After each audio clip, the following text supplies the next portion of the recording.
నిన్న పవన్ కళ్యాణ్ గారు చేసిన కమెంట్స్ గురించి మీరు ఏమంటారు?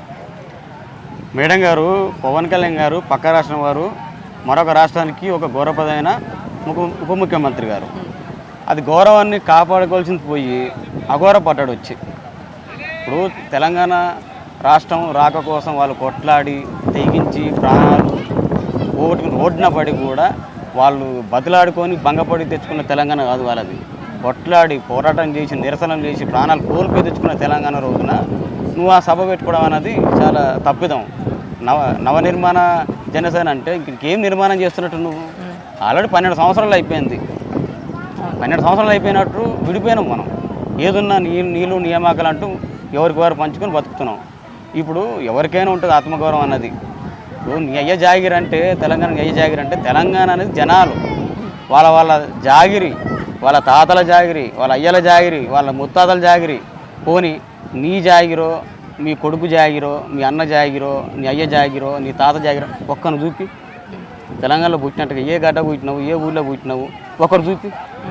పోనీ నీకు అంత ప్రేమ ఉంది కదా, మరి ఆంధ్రలో ఎందుకు పోటీ చేసినావు? తెలంగాణ పుట్టిన పార్టీకి మరి తెలంగాణలో పోటీ చేయాలి కదా, మరి ఇక్కడనే ఉండాలి కదా. ఇప్పుడు ఆంధ్ర నాదే తెలంగాణ నాదే అంటే రెండు నీ అంటే మరి ఇక్కడ ఉన్న వాళ్ళంతా ఏమైపోవాలి? వీళ్ళు కొట్ల ఊరికే తీసుకురా ఒక తెలంగాణ అని వీళ్ళమ్మా ఆడుకుంటా పాడుకుంటా పోయి తీసుకొని బాల్లాగా తీసుకొచ్చుకోరా. ఎంతమంది ప్రాణాలు పోలేదు? వాళ్ళది ఆత్మగౌరవం అన్నది. నువ్వు ఎన్నైనా అరే అంటే ఏందిరనే టైపు వాళ్ళు భరించే వరకు భరిస్తారు దేని గురించి అయినా. మరి ఇన్ని సంవత్సరాలు సహించి తెచ్చుకున్న తెలంగాణను ఈరోజు వాళ్ళు కోరుకుంది ఏంది? ఆంధ్ర పెత్తానే మాకొద్దు, మా పాలన మేము చేసుకుంటాం, మావాడు ఎవడైనా సరే తిన్నా తాగినా తందలాడి కొట్టుకున్నా తిట్టుకున్నా మావాడు మాకు కావాలా, మా పాలన మాకు కావాలా అన్నప్పుడు నువ్వేం చేయాలి? మీ పాలన మీరు పాలించుకోవాలి. మీరు రాజధాని నిర్మించుకుంటారు కదా అమరావతి, అది సక్రమంగా కట్టుకోండి, హాయిగా ఉండండి, మీ పాలన మీరు చేసుకోండి. ఇప్పుడు ఇలా వచ్చి మాటలని వాళ్ళ మనసులు బాధ పెట్టి ఇప్పుడు ఆంధ్రాలో వచ్చి తెలంగాణ వాళ్ళని అరెస్ట్ చేయడం ఏంది? కొన్ని తెలంగాణ వాళ్ళు వచ్చి మిమ్మల్ని అరెస్ట్ చేస్తుందా? పోనీ ఇక్కడ తెలంగాణలో మొన్న రామారావు బొమ్మ పెట్టారు సార్, సినిమా యాక్టరు ఏదో ఒక మాజీ మంత్రి గారు ఏదో రాష్ట్రానికి అప్పుడు ఉమ్మడి ఉన్నప్పుడు చేసిండు ఏదో మంచిడు సహిస్తారు. ఇక్కడ కూడా మళ్ళీ మా పెత్తనం కావాలంటే ఎట్లా ఊరుకుంటారు?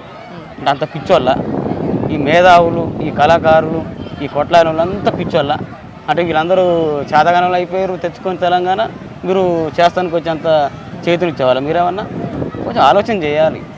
వాళ్ళు సహించారు, ఓపిక పోగొట్టుకుని సర్వం కోల్పోయి నిలబడ్డారు రోడ్ల మీద. అటువంటి వాళ్ళు మనం మాటని వాళ్ళ మనసులు బాధపడితే వాళ్ళు ఊరుకోరు. వీళ్ళు తెలంగాణ వాళ్ళు దేనైనా సహిస్తారు, అవమానాన్ని సహించరు.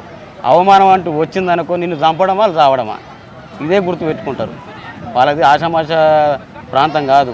వాళ్ళు నిన్న ఒక మాట అంటుండు, ఈ తెలంగాణ వాళ్ళు ఇలా ప్రాంతీయ భేదం తీసుకొచ్చారు, రేపు జనగణమన పాడరు అంటారు, రేపు జాతీయ గీతం ఎందుకు పాడరు? నీకు తెలుసా? నువ్వు అన్నావా? నువ్వు చూసినావా? నువ్వు ఏడికేడుకో ఫీటింగ్లు పెడుతున్నావు. నువ్వు కులం లేదన్నవాడివి, మతం లేదని పార్టీ పెడుతుంది, పోతువి బీజేపీలో చేరుతుంది, కూటమిలో చేరుతుంది, ఉప ముఖ్యమంత్రి తెచ్చుకుంటుంది. సరే నీ ఇష్టం, నీ రాజ్యం, మేమేమనం. మరి ఈ తెలంగాణలో కులం అంటూ మతం అంటూ మాకు పార్టీ ఉండదు. సమాజ నిర్మాణం కోసమే, న్యాయం కోసమే పోరాటాలు చేస్తారు, నిరసనలు చేస్తారు, న్యాయం కోసం కొట్లాడతారు. ఇదే తెలిసింది ఇక్కడ. మాకు ఈ తెలంగాణ రాజకీయాలకు కులం అనేది లేదు, మతం అనేది లేదు. అటువంటివి మేము పట్టించుకోం. మాకు ఈ కుల రాజకీయాలు వద్దు, మత రాజకీయాలు వద్దు, మాకు చిచ్చులు పెట్టే మరొకటి వద్దు, మా వాడు మాకు కావాలా అనేది ఈ నినాదం. మా పాలన, మా నీళ్లు, మా కష్టం, మా నెత్తురు, మా కొట్లాట, మా తాగుడు తింటాం దూందాం ఏందిరాబాయిని కొట్లాడతాం. ఇది మా సంస్కృతి అంతే తప్ప మేము నోరు జారే సంస్కృతి మాది కాదు. ఇప్పుడు జనసేన తెలంగాణ కొంతమంది ఉన్నారు, జనసేన ఆంధ్ర వాళ్ళు కొంతమంది ఉన్నారు. ఇప్పుడు అలా ఎవడో కూడా అన్న మాటకు తెలంగాణ వాళ్ళు అన్న అంటారు. తెలంగాణ వాళ్ళు ఎప్పుడు కూడా నోరు జారరు, మర్యాద ఇస్తారు. శత్రువు ఇంటికి వచ్చినా కూడా వాడిని ఇంట్లోకి పిలిచి నీల మర్యాద చేస్తారు. అవసరం కొద్దిసేపు ఉంటే అట్లా పోదాం పా అంటారు, కళ్ళుకో మందుకో, అది మర్యాద. అటువంటి వాళ్ళని పట్టుకొని నీ అయ్య జాగిర్రా, ఎవడు రాపేది, మనల్ని ఎవడు రాపేది అంటే ఏంది? సినిమా డైలాగా? సినిమాల పరంగా అభిమాన హీరో నాకు, కానీ ఈ ప్రాంతాల పరంగా, ఈ రాజకీయ పరంగా పెత్తనం అంటే ఎవరు సహించేది లేదు. అది ఆత్మగౌరవం ఇది. ఇప్పుడు ఎవడో వచ్చి నీ తల్లి రొమ్ముంది అంతున్నా అంటే నువ్వు చూసి ఊరుకుంటావా? నువ్వు ఒక తనది అంతే, 4 తను నిందంతా. అటువంటి అటువంటి తెలంగాణ వాదాన్ని పట్టుకొని నువ్వు ఈ రకంగా చేయడం అనేది చాలా దుర్మార్గమైన విషయం. నువ్వు బీజేపీలో చేరినావు, కూటమి వ్యక్తులు పోయినావు, మతాన్ని రెచ్చగొడుతున్నావు, కులాన్ని రెచ్చగొడుతున్నావు. ఈ మత రాజకీయం వద్దు నీతో, మాకు ఈ కుల రాజకీయం నీతో వద్దు. నువ్వు అభిమాన హీరోవు, సినీ కళాకారుడు, మంచి నటుడు, పాటలు, సినిమా అన్నీ చూస్తావు, ఇష్టం, నాకు ఇష్టమైన హీరో నువ్వు. కానీ నా ఆత్మగౌరవమైన నా తల్లి రొమ్ముంది అంతుంటే నేను ఊరుకుంటానా? అది నేను సహించను. నా వాడు నన్ను పాలించి నన్ను తన్నా పర్లేదు, మా వాడనుకో చూసుకొని పోతా. ఎవడో వచ్చి నన్ను దాన్ని మాట అంటే నేను ఎందుకు పడతా? ఇదే తెలంగాణ, మేము పడము, మాకు అవసరం లేదు అనేది మా నినాదం. దయచేసి ఇటువంటి పిచ్చిపూతలు, ఈ జనగణమన పాడరు, ఈ జాతీయగీతం పాడరు, బెంగాల్ వాళ్ళని ఇవన్నీ మాకు లేనోడు పెట్టి ఎలాగో నీకు మోడీ, ఎలాగో వీళ్ళు అమిత్ షా, వీళ్ళు బీజేపీ పార్టీ కేంద్రం నీకు పొత్తు ఉందని చెప్పేసి మా ప్రాంతంలో అధికారం కోసం నీకు ఇల్లు ఉంది, నీకు 10 ఎకరాల మొన్న ఏదో కబ్జా చేసిన పేరు వచ్చింది, నువ్వు ఏకంగా రేవంత్ రెడ్డికి సవాలు విసురుతున్నావు. తెలంగాణ ప్రభుత్వానికి, తెలంగాణ రేవంత్ రెడ్డికి కోడి చెరువు 10 ఎకరాలు ఉంది, అది నేను కబ్జా చేయనట్టయితే ఆ 10 ఎకరాలు నీకే రాసిస్తా. ఇప్పుడు ఈడ సీఎం రేవంత్ రెడ్డి ఏం చేస్తున్నట్టు? ఒక పక్క రాష్ట్రపోడు వచ్చి నీ రాష్ట్రంలో వచ్చి తెలంగాణని అయ్యే జాగిరా అని 10 ఎకరాలు సవాలు విసురుతుంటే ఇప్పుడు ఈ కూటమికి రేవంత్ రెడ్డి ఈ పిలుపునలాగా ఉంటాడా, లేదా నల్లమడాలకు తెలంగాణ పూలిపిడ్డగా మరి మెరుస్తాడా? మరి చూడాలా. మరి ఈ రేవంత్ రెడ్డి ఏం చేస్తాం మొదటి తర్వాత సీఎం అవడం ఖాయం, సీఎం కాడు అసడం కాలేడు కూడా, ఎందుకంటే ఇది ఆత్మగౌరవ ప్రాంతం ఇది. మరి ఎవరున్నప్పుడు తెలంగాణకి న్యాయం జరిగింది అనేసి అని అంటారు? సరే, కేసీఆర్ పెట్టిండో పెట్టలేదో జనాలకు ఎరుకు, ఇలా జనాలు బాధపడుతురు. ఆయన ఆల్రెడీ అప్పుడు చెప్పిండు, తెలంగాణ కత్తి ఒక ఆంధ్రం అయితే పొడి చేతి తెలంగాణ వాడే మనోడే అన్నాడు. అదే మాట నిజమైంది ఈ రోజున. ఇలా బాధపడుతురు, ఇలా ఆత్మగౌరవం ఆత్మ అనేది బాధపడుతుంది. కేసీఆర్ ఉన్నప్పుడు ఒక్కడు కూడా కాలు బయటికి మెదిపి కూడా పలికినోడు లేడు.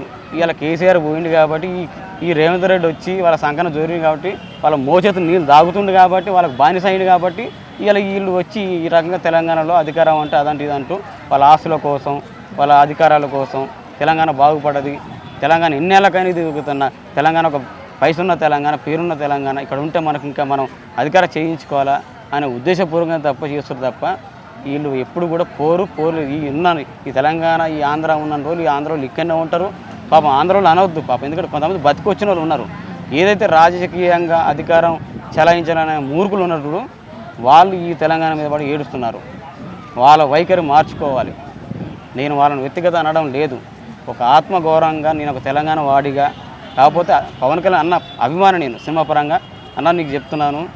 మీరు ఒక మాట అన్నారు, తెలంగాణ నీ అయ్యే జాగిరి అంటే తెలంగాణ నిన్ను బెదిరించిన వాళ్ళు అంటున్నాను, కానీ తెలంగాణ నేను, నా జాగిరి, నా పిల్లల జాగిరి, నా తాత జాగిరి, నా ముత్తాతల జాగిరి, నా తరతరాల జాగిరి, వాళ్ళందరూ ఈ గడ్డ మీద పుట్టిరు. నాకు ఊరు ఉంది, నాకు పేరు ఉంది, నాది తెలంగాణ. నీది ఒక్క ఇంచు ఒక్కడు లేడు, నీ పుట్టిన కొడుకు లేడు, నువ్వు లేవు, నీ తాత లేదు, నీ తండ్రి ఎవరు లేరన్న. అనవసరంగా ఆ మాట అని మా ఆత్మగౌరవం దెబ్బతినకు. అభిమాన హీరోగా ఉన్నప్పుడు అభిమాన హీరోగానే ఉన్నా, దయచేసి ప్లీజు 2 చేతులు దండం పెడుతున్నా. నువ్వు ఒక ఉప ముఖ్యమంత్రివి, అభిమాన అన్నయ్యవు, సినిమా హీరోగా ఇటువంటి పదజాలం అనేది కరెక్ట్ కాదు, అది మానుకో దయచేసి. ఇటువంటి ఇంకోసారి ఈ కుల రాజకీయం అనేది, మత రాజకీయం అనేది తెలంగాణ వాదానికి ఒంటికి అంటబట్టదు. అటువంటి తరిమి కొట్టిన ఘనత ఇది. నైజామాన్ని ఉరికించి గోల్కొండ కోట కింద ఉరి చంపిన వాళ్ళం మేము ఒక కొన్ని. ఇలా మీరు మిమ్మల్ని ఆయన తరిమి కొట్టినామా, తరిమి కొట్టదు కాదు, మా రాష్ట్రం మా కావాలని చెప్పేసి మీరు వెళ్ళిపోయారు అంతే. అయినా సరే ఉన్నవాళ్ళు ఉన్నారు. ఆ ఉన్నవాళ్ళు ఇప్పుడు వాళ్ళు ఉన్నారు, సొంత మీరు రాజకీయ పరంగా అధికార పరంగా ఉన్నవాళ్ళు. మళ్ళీ మీరు రాజకీయం చేయాలన్న ఉద్దేశం మీలో ఉంది, ఆ వైఖరి మార్చుకోండి. ఎవరి పాలన మీరు చేసుకోండి. అమరావతి కట్టుకొని హాయిగా ఆనందంగా 30-40 వేల ఎకరాలు తీసుకోరు కదా, మీరు అభివృద్ధి చేసుకోండి అంతే తప్ప దీనికి ఏముంది ఇంకా హైదరాబాద్ ఏముంది ఇంకా? విడిపోయినాక 12 సంవత్సరాలు అయిపోయిన తర్వాత ఎవరు నీళ్ళు నువ్వు తాగుతుంటే నాలుగు నీ తాగుతుంది, నా తిని నా కష్టం చేసుకుంటుంది. పోనీ నేనేమైనా వచ్చి అక్కడ పోటీ చేస్తున్నాను ఏమన్నా? ఇప్పుడు ఉదాహరణ తీసుకుందాం ఒకటి, ఇక్కడ జనసేన తెలంగాణ వాళ్ళు ఉంటారు, నువ్వు పార్టీ అంతా ఒకటే అంటున్నావు కదా, ఇదే జనసేన తెలంగాణ వాళ్ళు తీసుకుపోయి అక్కడ ఆంధ్రాలో పోటీ చేపి ఒక్క వార్డు మెంబర్ని, ఒక కౌన్సిలర్ని, ఒక ఎమ్మెల్యేని, ఒక ఎంపీని గెలిపి బట్ నువ్వు ప్రేమనుడు అనిపిస్తా, నీ వాళ్ళు ఓటేస్తారా? వాడు తెలంగాణ వాడు గిట్ట పోటీ చేస్తానంటారు, మరి నువ్వు ఎట్లా పోటీ చేస్తావు? ఇక్కడ నువ్వు పార్టీ పుట్టొచ్చు, నువ్వు ఇటేరా, నువ్వు అక్కడ ఎందుకు పోటీ చేసి నువ్వు ఉప ముఖ్యమంత్రి ఎట్లా చేస్తావు? అది చాలా తప్పది. పోనీ నీకు అంత ప్రేమ ఉందనుకో, తెలంగాణ ఏదో జనసేన వాళ్ళు నా కార్యకర్తలు నాయకులు ఉన్నారు కదా, వాళ్ళని గెలిపించుకోండిరా, ఒక్కరిని గెలిపించుకోండి. ఒక వార్డు మెంబరు, ఒక కౌన్సిలర్ ఒక ఎమ్మెల్యే ఒక ఎంపీగా గెలిపించుకుంటారా పంచాయత్ నీకు నిజంగా తెలంగాణ ఒప్పుకుంటాం మేము. నెక్స్ట్ ఏ పార్టీ అధికారంలోకి వస్తుంది అనేసి అనుకుంటున్నారు మరి ఎలక్షన్స్లో? ఇప్పుడున్న ఈ ద్వంద్వ వైఖరి వల్ల ఈ కాంగ్రెస్ ప్రభుత్వం అనేది రేవంత్ రెడ్డి గారు ఇంతవరకు స్పందించలేదు, పర్మిషన్ ఇవ్వలేదన్న పేరుకే తప్ప మరి ఆయన అన్న పవన్ కళ్యాణ్ గారు అన్న మాటలకు ఎటువంటి స్పందన రాలేదు. కాకపోతే ఇదే కాంగ్రెస్లో పొన్నం ప్రభాకర్ గౌడ్ గారు ధీటుగా సమాధానం ఇచ్చాడు. ఆయన ఒక తెలంగాణ బిడ్డగా తెలంగాణ కోసం ఆయన అదే పార్టీలో ఉండి కూడా ఎంపిక చేసి కూడా ప్రశ్నించిండు, తెలంగాణ రావాలా మేడం గారు తెలంగాణ ఇవ్వాలని కొట్లాడిండు. ఆయన స్పందించిండు, ఎస్ నా అయ్య జాగిరే స్పందించిండు. అటువంటి వ్యక్తి కూడా స్పందించిన తర్వాత ఆయన ఆత్మగౌరవం కొట్లాడుకుంది. అటువంటి లీడర్ ఉన్నా ఆయన కొట్లాడిండు కాబట్టి ఆ తెలంగాణ ఆత్మగౌరవం తెలుసు కాబట్టి సార్ నిన్న మాట్లాడిండు. అది కూడా సార్ పైన కూడా కొంతమంది అనుచిత వ్యాఖ్యలు చేశారు, ఇంటిపైన పోయి అక్కడ ఉండి ఇక్కడ ఉండి చేశారు. ఒక రెవెన్యూ మంత్రిని ఒక మంత్రిని పట్టుకొని వీళ్ళు ఆ విధంగా మాటలు అంటుంటే అది ఎంతవరకు సంస్కారం అనుకోవాలా? అది ఎంతవరకు సంస్కారం అంటే మిమ్మల్ని అంటే ఒక తీరు, మమ్మల్ని అంటే ఒక తీరు. మరి ఇప్పుడు కేసులు పెట్టాలిగా మేము, మా మంత్రి గారు అన్నందుకు మరి కేసులు పెట్టాలిగా మేము. మరి మీ మీద కేసులు అవుతాలో అంటే మా వాళ్ళు ఈ ప్రొఫెసర్ నాగేశ్వరరావు గారు మిగతా వాళ్ళు జర్నలిస్ట్ ఏమని అంటే మీరు ఆంధ్రాకి వెళ్ళి పోలీసు తీసుకొచ్చి కేసులు పెడతారు. మరి మా వాళ్ళు అన్నారు, మంత్రి అన్నారుగా, మరి పొన్నం ప్రభాకర్ గారిని మంత్రి గారిని అన్నారు. మరి మేమేమి కేసులు పెట్టాలా? మీరు ఎవరు అసలు ఎవడు? అసలు మీరు ఎవరు? అసలు మమ్మల్ని అంటానికి ఎవరు? మా ప్రాంతానికి వచ్చి మమ్మల్ని అంటానికి ఎవరు మీరు? మరి మీదేమన్నా దోసుకొని తింటున్నావా? మీరు మాకు కావాలంటున్నావా? మా విగ్రహాలు మీ ఆంధ్రప్రదేశ్ ఒక్కటి ఉండవు, హైదరాబాద్ అనగానే అందరు హైదరాబాద్ ఎందుకు ఉంటాయి? ఒక గదర్ విగ్రహం పెట్టవైతే పెడతా అన్నాడు, కొమరమి విగ్రహం పెట్టవైతే గద్దర్ విగ్రహం పెడతా అన్నాడు కదా, బెల్లి లలిత విగ్రహం పెట్టవైతే. మీకు దమ్ము ఉంటే శాతనైతే బెల్లి లలిత విగ్రహం పెట్టరు. మీరు మొగోళ్ళు అయితే ఒక ఆడపిల్లను చంపిరు. మీరు తెలంగాణ ఉద్యమం కోసం పోరాటం చేస్తున్న ఒక ఆడపిల్లను 16-17 ముక్కలు చేసిన ఘనత ఎవరిది? ఈ నీచులదే కదా. ఎవరైతే చంపిరో ఆ నీచులదే కదా. ఒక ఆడపిల్లని ఎదుర్కోలేకపోయారు, శాతకంతనంతా చంపిర్రు. మీద ఒక రాజకీయమా? మీకు దమ్ము శాతనైతే బెల్లి లలితక్క విగ్రహం పెట్టండి, మా రోజు వీరన్న విగ్రహం పెట్టండి. ఆయన కూడా చంపారు కదా, వాళ్ళిద్దరం విగ్రహం పెట్టండి మీకు దమ్ము ఉంటే. మీరంతా తెలంగాణ మీద ప్రేమ చూపుతారుగా, మీరు దమ్మున్న నాయకులు అయితే తెలంగాణ ప్రేమ ఉంది అది ఇది అంటారు కదా. బెల్లి లలితక్క మా రోజు వీరన్న ఫోటోలు విగ్రహాలు పెట్టండి. గద్దర్ అంటే ఆయన మామూలు వ్యక్తి, ఆయన ఏం చేయలేదు, బతికిండి హాయిగా ఉండు. మరి వీళ్ళని చంపారు కదా, మీరు తెలంగాణ కోసం వ్యతిరేకంగా పోరాటం చేసిందే వీళ్ళు కదా. మరి వీళ్ళని చంపిన వాళ్ళు మరి ఎవరైతే వాళ్ళకి తెలుస్తుంది కదా, మరి పెట్టరుగా వాళ్ళ విగ్రహాలు పెట్టరు మీకు శాతం అయితే.